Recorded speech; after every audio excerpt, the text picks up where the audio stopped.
Hey folks, I'm going to do a little walkthrough of this example problem on sizing a PV system. All right, so maybe this will help you understand things better.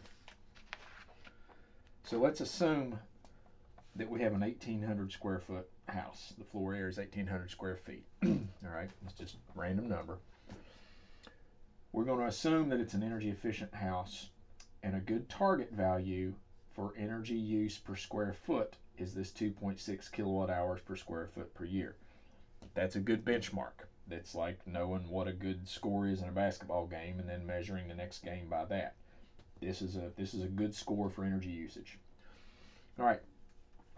So we have to determine then how much electricity per year this house will take. So that's simple. We've got an 1,800 square foot house, and we've got, for every square foot, we're going to use 2.6 kilowatt hours per square foot per year. Those are going to cancel out. So we're going to have 18, grab my calculator, 18 times 2.6, 1,800 times 2.6 is 4,680 kilowatt hours per year. So this is our electricity needs for the year for that house. Now, we want a PV system to provide half of that electricity. Okay? So the PV then needs to provide 4,680 divided by 2. So 4,680 divided by 2 is 2,340. All right, that's per year, kilowatt hours per year. So that's what our system needs to be able to do. Now, let's get that down. Well, how much is that each day? Well, 2,340 kilowatt hours per year times 1 year. There's 365 days in a year. So 2,340 divided by 365 equals 6.41 kilowatt hours per day. Okay, so those years cancel out, we'll have kilowatt hours per day. All right, so we need a system that's going to be able to generate this much per day. Well, we need to know how many sun hours we have per day over the course of a year, and that's a number you look up. We don't memorize that or anything. I'll have to give that to you or show you where that is. So we're saying this house is in Florida,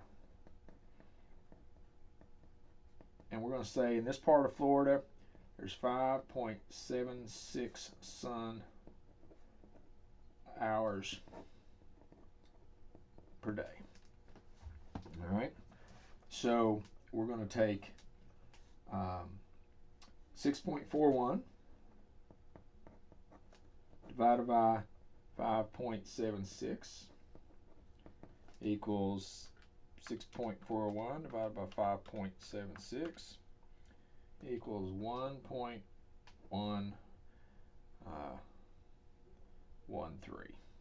rounding,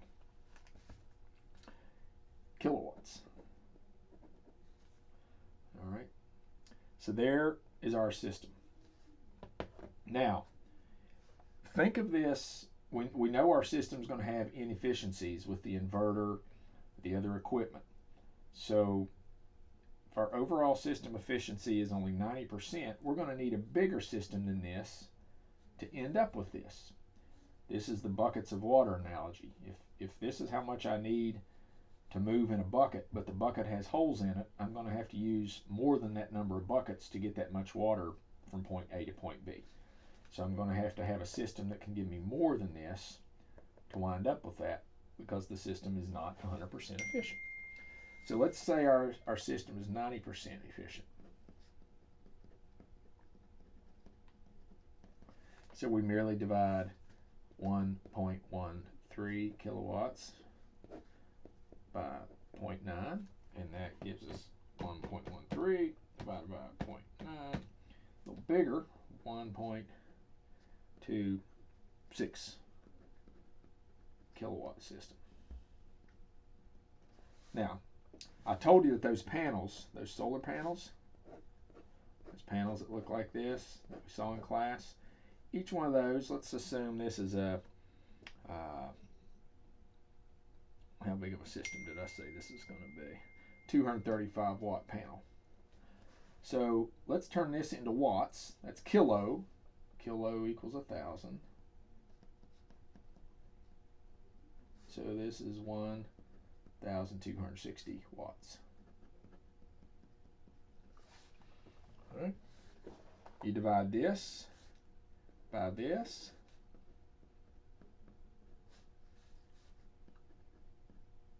Watts per panel. So 1260 divided by 235 equals 5.36 panels. Well, we can't buy 0.36 of a panel, so we'll go up to 6 panels.